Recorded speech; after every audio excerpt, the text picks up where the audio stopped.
skripsinya atau eh, menyusun penelitian skripsi mungkin itu dari teman-teman semester 5, semester 6 atau semester 7 yang masih bingung nih, masih stuck bagaimana menentukan topik penelitian yang kita ambil dari fenomena terbaru. Biasanya kan teman-teman biasanya tuh kadang ada mahasiswa yang mengambil penelitian itu dari skripsi kakak tingkatnya kemudian diubah variabelnya aja eh, ataupun ada juga mahasiswa itu yang dia diberikan kebebasan oleh dosennya untuk menentukan topik penelitiannya itu sendiri gitu. Dari banyak mahasiswa yang sudah saya temukan, itu tuh biasanya mereka masih stuck dan masih bingung banget terhadap topik penelitian yang akan mereka angkat dalam skripsi itu sendiri gitu. Jadi di sharing kali ini saya akan membantu teman-teman kita sharing-sharing aja bagaimana sih cara untuk menentukan topik penelitian dari fenomena terbaru dengan efisien dengan menggunakan kemajuan AI ini gitu, teman-teman. Kemudian, nah, untuk mencari permasalahan dalam penelitian ini, yang pertama kita harus mencari fenomena yang relevan atau terbaru yang sesuai dengan bidang keilmuan kita gitu. Jadi, untuk mengangkat fenomena menjadi permasalahan kemudian menjadi topik dari penelitian ini, kita harus mencari fenomena yang sedang hangat diperbincangkan atau kita mencari fenomena yang masih belum terselesaikan gitu. Kemudian sebelum kita mengangkat masalah tersebut menjadi penelitian, kita harus melihat apakah topik yang akan kita angkat itu sudah dilakukan penelitian empirisnya atau sudah ada bukti-bukti yang valid gitu. Kemudian setelah itu kita bisa mencari teori dari beberapa ahli yang kredibel untuk mendefinisikan suatu variabel kita gitu. Jadi intinya adalah masalah penelitian ini bisa diambil dari fenomena yang ada di sekitar kita gitu, teman-teman. Kemudian untuk merumuskan ide penelitian itu sendiri, misalnya saya merupakan mahasiswa jurusan biologi kesehatan ya.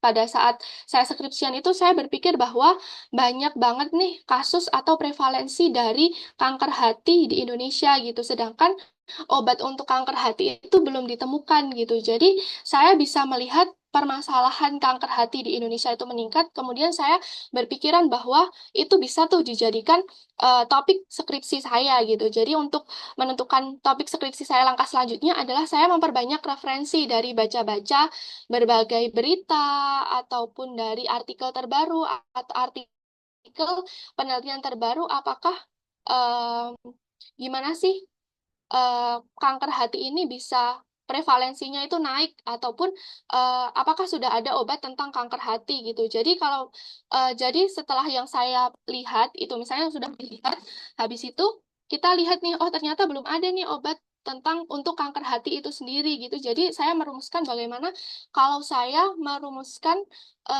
obat kanker hati dari bahan alami yang bisa ditemukan di Indonesia gitu. Jadi saya sudah merumuskan topik penelitian yaitu em, mengobati kanker hati dari tanaman yang ada di Indonesia ataupun jika teman-teman kadang jurusan kedokteran nih misalnya ingin meneliti eh, pengaruh beban kerja terhadap stres stres para perawat di rumah sakit di Malang gitu juga bisa diangkat menjadi topik penelitian asalkan eh, terdapat artikel yang mendukung kemudian ada berita yang sumbernya valid itu bisa dijadikan topik penelitian itu sendiri gitu. Terus kemudian, nah setelah saya menemukan nih fenomena yang ada, kemudian tentang kanker hati itu sendiri, saya biasanya memberikan saran kepada teman-teman mahasiswa ataupun kepada saya sendiri itu saya akan menyusun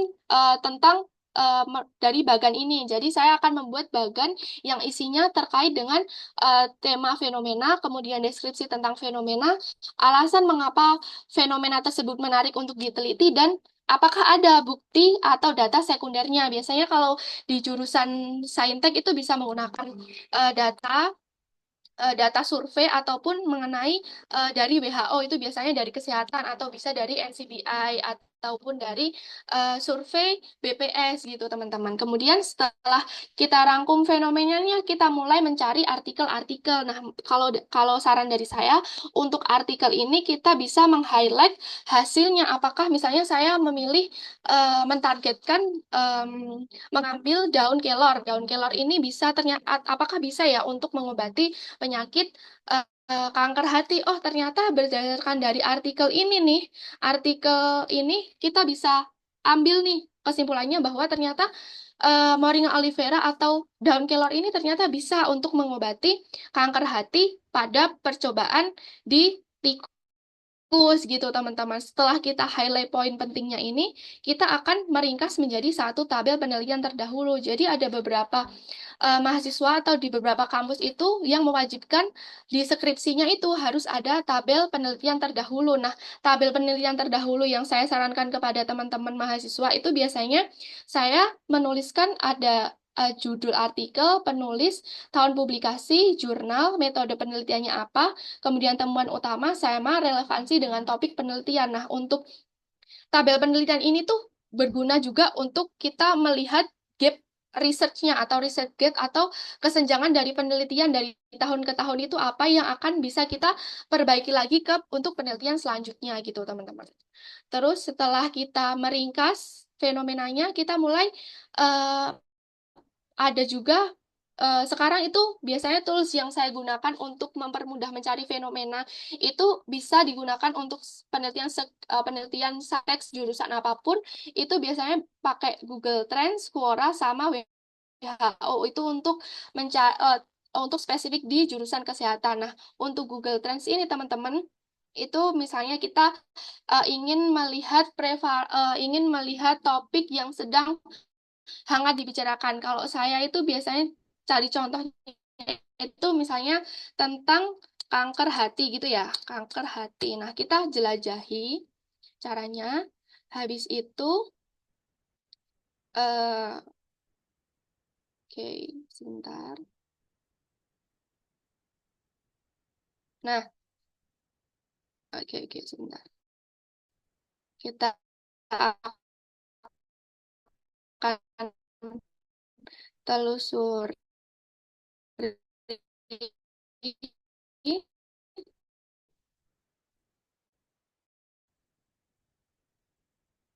ini, isinya agak sedikit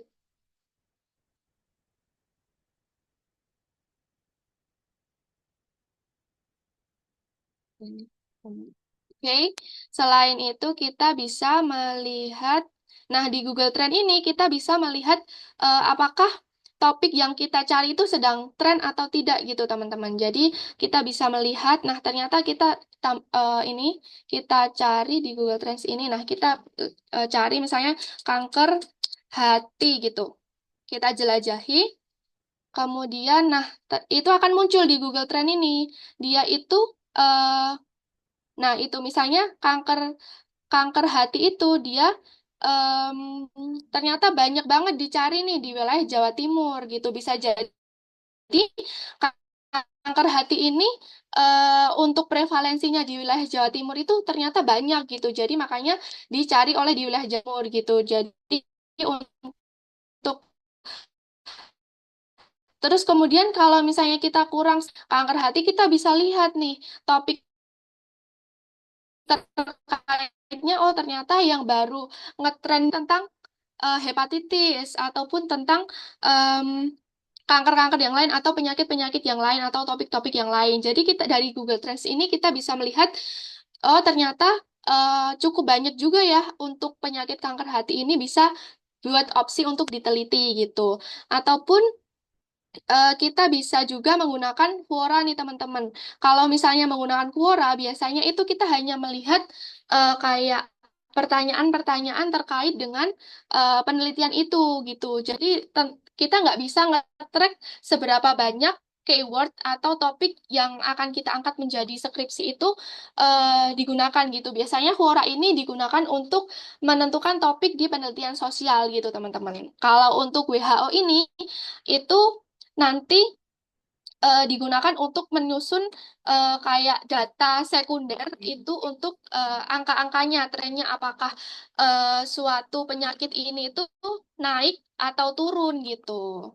Kemudian setelah kita mencari nih tools, mencari penelitian atau mencari topik skripsi melalui tools ini, kita kita bisa juga kemudian kita akan mencari artikel dari jurnal yang kredibel. Ingat teman-teman, untuk mencari jurnal itu jangan diusahakan jangan ambil dari repositori atau skripsi dari orang lain gitu, karena kita akan lebih enak nih, lebih kredibel itu harus gunakan artikel yang eh, yang seperti yang saya contohkan di bawah ini gitu. Jadi ini saya screenshot dari websitenya kampus saya. Jadi coba teman-teman lihat, pasti di kampus-kampus teman-teman sendiri itu juga subscribe atau berlangganan jurnal-jurnal yang kredibel gitu. Teman-teman bisa cek. Kemudian biasanya untuk penelitian skripsi itu yang saya gunakan biasanya dari Springer, Direct, kemudian dari Willy itu juga bagus, Taylor and Friends, dari semuanya itu bagus. Yang tapi ini juga ada untuk penelitian jurusan eh, jurusan sosial, yaitu itu Emerald gitu-gitu, itu untuk jurusan sosial gitu. Jadi kalau biasanya saya itu yang bagus itu di Science Direct dan teman-temannya gitu. Setelah kita mencari artikel dari jurnal yang kredibel, kita bisa kemudian nggak kalah penting juga itu untuk menentukan riset gap-nya. Riset gap itu merupakan celah atau kekurangan dalam pengetahuan ilmiah yang belum dijawab oleh penelitian sebelumnya. Nah, untuk mencari riset riset gap-nya itu bisa juga menggunakan tabel penelitian terdahulu yang sudah saya jelaskan tadi, ataupun juga bisa juga menggunakan bantuan dari tools tools AI yang akan saya jelaskan di slide-slide berikutnya gitu teman-teman. Jadi untuk menentukan riset gap ini kita harus menentukannya seperti piramida terbalik gitu teman-teman. Jadi untuk kenapa sih riset gap itu penting? Jadi riset gap itu penting karena kita bisa melihat kesenjangan penelitian yang terdahulu gitu. Jadi misalnya saya ingin kayak penelitian saya nih, misalnya ingin mengeksplorasi tumbuhan untuk penyakit kanker hati. Nah, untuk penelitian terdahulu itu hanya menggunakan penelitian belum belum ada penelitiannya untuk ke hewan coba gitu. Jadi saya mungkin bisa melakukan penelitian itu ke hewan coba. Apakah hewan coba yang mengalami kanker hati itu yang setelah diberi daun kelor itu tuh berpengaruh apa enggak? Apakah meminimalisir atau sebaliknya atau memperparah kanker hatinya gitu. Kemudian di era AI ini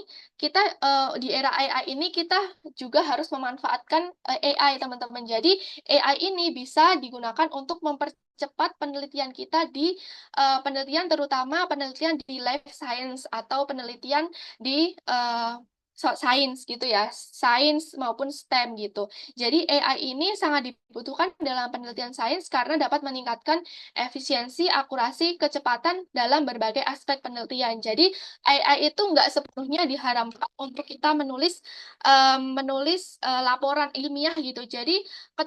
Jadi kita memanfaatkan AI selama itu dalam batas wajar dan tidak melanggar kaidah penelitian itu nggak apa-apa. Jadi kita bisa memanfaatkan AI untuk pencarian literatur, terus kemudian menganalisis tren, kemudian menghindari em, pengulangan dalam penelitian, dan meningkatkan akurasi dan mengurangi kesalahan dalam mengumpulkan literatur itu sendiri gitu, teman-teman. Nah, yang akan saya perkenalkan kepada teman-teman, mungkin dari teman-teman juga mungkin ada yang sudah pernah dengar ataupun sudah mencoba. Nah, ini saya akan memperkenalkan mengenai yang pertama ada yang namanya Research Rabbit.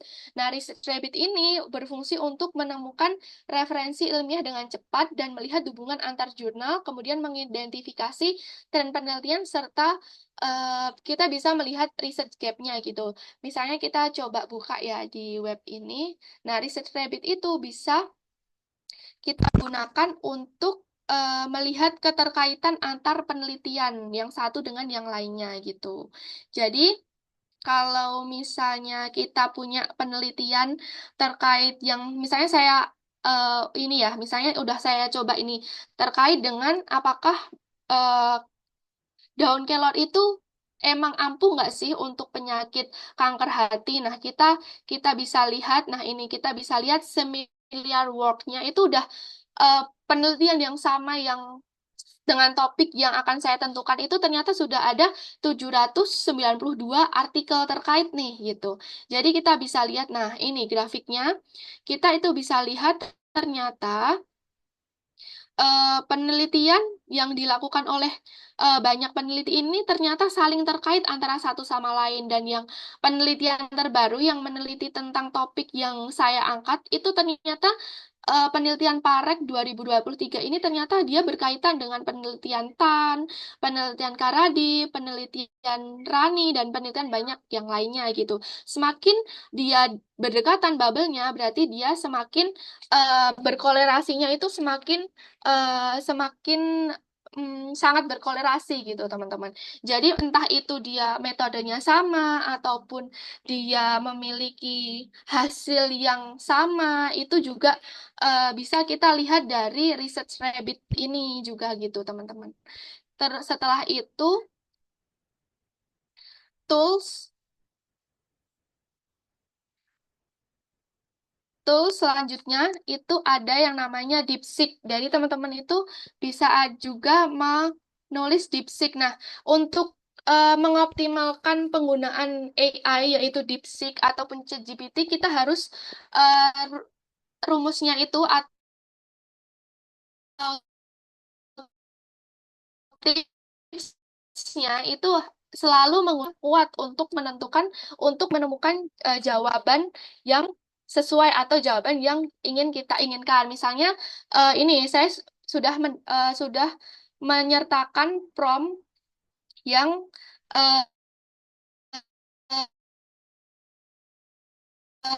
digunakan untuk mencari topik apa yang akan kita gunakan. Kalau yang atas itu kita sudah mengetahui topik apa yang kita gunakan. Kalau misalnya kita belum paham nih mengenai topik yang kita gunakan, misalnya kita copy, kemudian kita buka DeepSeek, kemudian kita message DeepSeek-nya, terus em, kita isi ya. Misalnya saya adalah mahasiswa jurusan misalnya biologi kesehatan.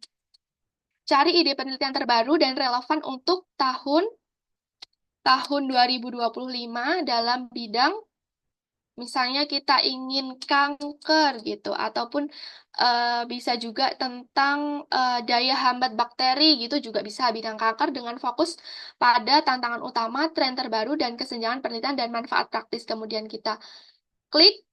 Nah, kita biasanya generate-nya DeepSeek itu agak lama sih dibandingkan dengan ChatGPT gitu.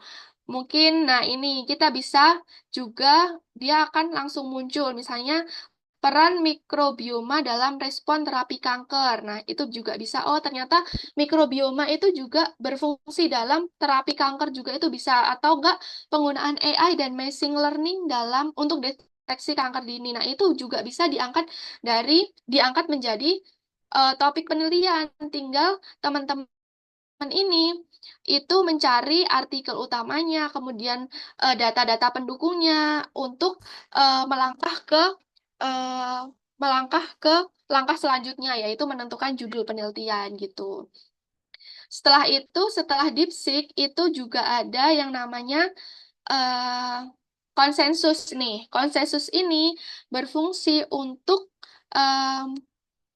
konsensus ini juga berfungsi untuk mengenerate artikel-artikel gitu. Jadi kalau misalnya kita ingin mengumpulkan artikel yang sesuai dengan topik kita, itu bisa menggunakan konsensus gitu, teman-teman.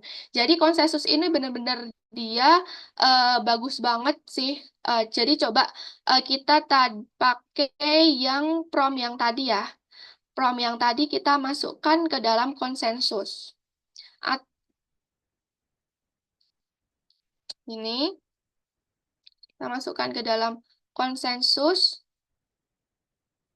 Nah, dia akan bisa um, mengenerate hasilnya gitu. Kita tunggu dulu.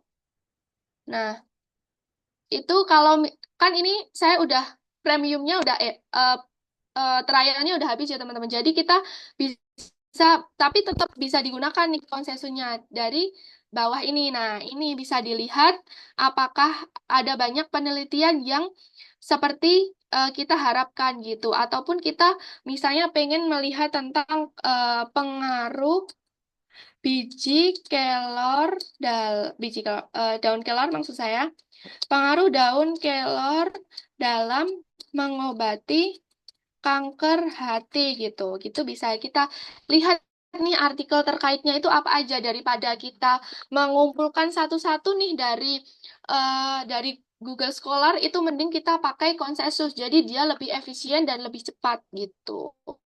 Nah, ini banyak sekali dan sudah ada ringkasan hasilnya. Dia ini merupakan metodenya juga sudah tersedia, yaitu dia ada in vitro study, kemudian ada non-RCT gitu-gitu. Terus ada juga yang literatur review, dan ini juga bisa difilter. Difilternya berdasarkan tahun terbitnya, kita mulai dari tahun misalnya 2018 aja nih, kita bisa filter. Kemudian kemudian akan memunculkan hasilnya seperti tahun yang kita inginkan gitu, teman-teman. Kemudian ada juga yang nggak kalah pentingnya, itu ada yang namanya elicit. Nah, elicit ini bedanya sama konsensus, itu dia eh, ada keuntungannya karena dia itu bisa merangkum menjadi sebuah tabel gitu. Jadi sebuah tabel, kemudian kita bisa pindahkan ke penelitian terdahulu. Jadi untuk tabel penelitian terdahulu atau jurnal-jurnal yang sudah dikumpulkan oleh Elicit itu nanti, dia akan otomatis mengenerate menjadi satu tabel penelitian terdahulu gitu. Jadi misalnya gini, kita klik Elicitnya, kita tunggu, kemudian, nah ini tuh eh, kita tuh juga bisa mengekstrak data dari suatu PDF, ataupun kita bisa mengumpulkan PDF yang isinya 1 sampai 10 PDF, kemudian kita ekspor atau kita masukkan ke dalam Elicit, dia bisa membuat ringkasan dari PDF yang kita masukkan tadi. Karena kan biasanya kalau ChatGPT ataupun AI yang lain itu kan dia terbatas hanya 3. Kalau ChatGPT itu 3, kalau misalnya yang lain itu hanya 1. Nah, ini Elicit ini bisa dia mengenerate atau merangkum dari 10 PDF. Kalau misalnya nggak premium ya. Kalau premium itu kalau nggak salah dia sampai 50 PDF itu dia bisa merangkum jadi satu gitu. Nah, misalnya kita contohnya itu kita akan mencari mengenai pengaruh pengaruh beban kerja terhadap stres perawat gitu ya. Nah, ini biasanya topik-topik jurusan kedokteran gitu. Nah, kita bisa baru generate title-nya. Kemudian dia ada banyak nih artikel-artikel yang terkait ini. Nah, ini dia kan bisa dijadikan caranya untuk menjadikan dia tabel itu dia add kolom ini, dia bisa di add summary, kemudian di add summary, kemudian my finding-nya juga bisa di add. Nah, itu juga bisa yang lain gitu. Jadi dia banyak banget. Nah, ini summary, main finding gitu. Atau enggak kita juga bisa uh, meng-add kolomnya itu gap research gitu, teman-teman. Jadi, teman-teman nggak usah pusing nih, gimana ya cara menentukan gap research di penelitian gitu. Jadi, kita bisa memanfaatkan AI ini untuk mengenerate gap research gitu. Mungkin ini kita bisa eh, keluarkan dulu, delete column. Habis itu, kita bisa melihat ini limitation gitu, limitation dari masing-masing artikel yang sudah dicari oleh Elicit ini, teman-teman. Nah, itu kita bisa lihat summary, limitation, dan banyak lagi metodologi, intervention, dan lain sebagainya. Nah, limitationnya itu kita banyak dan kemudian bisa dilihat atau kemudian kita bisa simpulkan untuk menulis gap research-nya gitu.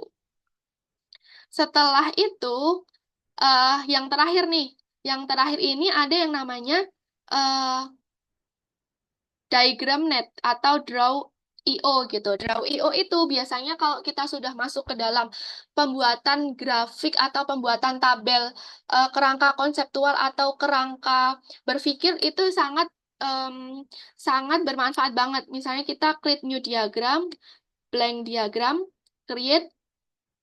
Setelah create, kita ini biasanya langsung auto save. Kita save dulu. Kemudian, misalnya kita cari nih di DeepSeek atau juga bisa kita cari melalui ChatGPT. Misalnya, kalau misalnya teman-teman udah ada variabel terikat, variabel bebas, variabel moderator dan lain sebagainya, langsung aja chat ke DeepSeek itu eh, tuliskan grafik agar bisa saya jadikan eh, grafik ataupun kerangka konseptual gitu. Misalnya kalau misalnya contoh ini ya tulis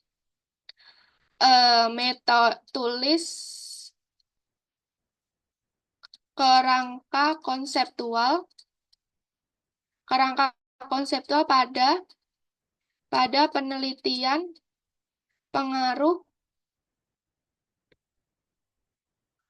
beban kerja terhadap stres perawat di rumah sakit gitu ya, di rumah sakit dengan udah gini aja. Coba terus kemudian ini kita nunggu dulu. Habis itu nanti akan muncul nih, muncul variabel bebasnya, variabel terikatnya gitu. Setelah itu dia akan, karena DeepSeek ini dia belum bisa untuk membuat tabel atau membuat grafik, kita minta ke DeepSeek ini untuk ke format mermaid text gitu. Jadi format mermaid text itu kita akan bisa copy di Draw.io itu. Jadi dia akan otomatis membuat tabel tanpa perlu kita kayak ribet-ribet untuk membuat tabel satu-satu gitu. Terus kan ini kan masih dalam tulisan biasa ya. Itu bisa kita tulis grafik kok, tulis diagram dalam format mermaid text. Nah, dia akan mengenerate gitu. Nah, ini dia akan dalam mermaid text-nya kita akan copy, kemudian setelah itu kita buka buka mana tadi ya? Ini. Kita akan buka Draw.io-nya, kita arrange, kemudian di arrange kita insert di advance, kemudian ini ada mermaid. Kemudian kita hapus, kita paste, kemudian kita insert. Nah, dia akan otomatis membuat kerangka berpikir atau kerangka konseptual gitu. Jadi teman-teman, kuncinya adalah eh, kalau kalau antar variabelnya itu udah ada, langsung aja dimasukkan ke dalam DeepSeek itu bisa langsung, kemudian dia akan langsung membuat format mermaid text-nya gitu.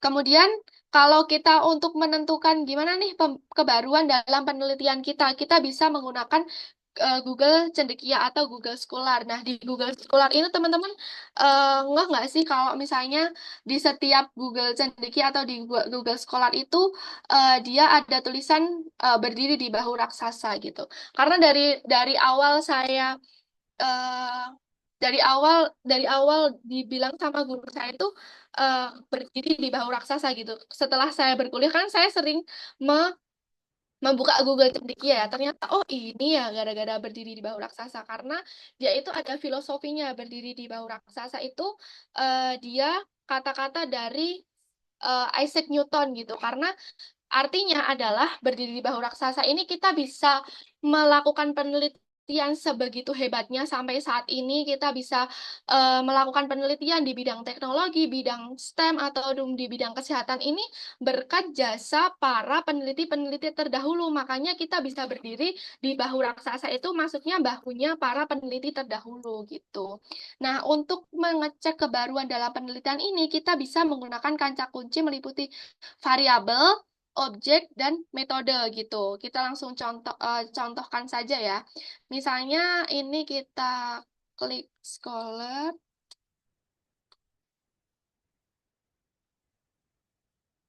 Nah, ini kemudian kita misalnya ini tadi udah saya coba ini ada misalnya pengaruh stres kerja perawat yang ada di Malang penelitiannya metodenya kuantitatif gitu.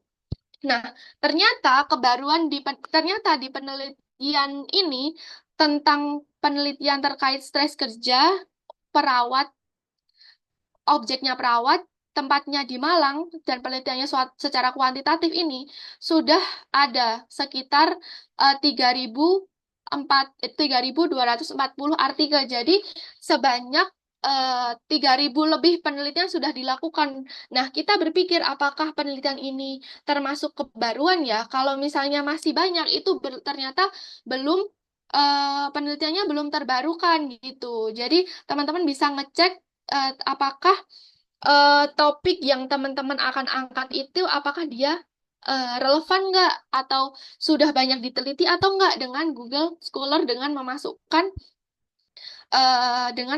ini kata kunci ini gitu. Jadi dengan menggunakan kata kunci itu kita bisa melihat bagaimana seberapa banyak sih penelitian ini dilakukan gitu. Terus udah sih itu aja yang saya sampaikan pada siang hari ini. Mungkin nanti kita bisa sharing-sharing mengenai bagaimana sih cara menyusun bab satu, bab 2, bab 3 penelitian dengan cepat gitu, dengan cepat dan tanpa pusing-pusing ria gitu, dengan menggunakan AI tapi dengan tetap menggunakan kaidah-kaidah yang tidak tidak melewati batas itu.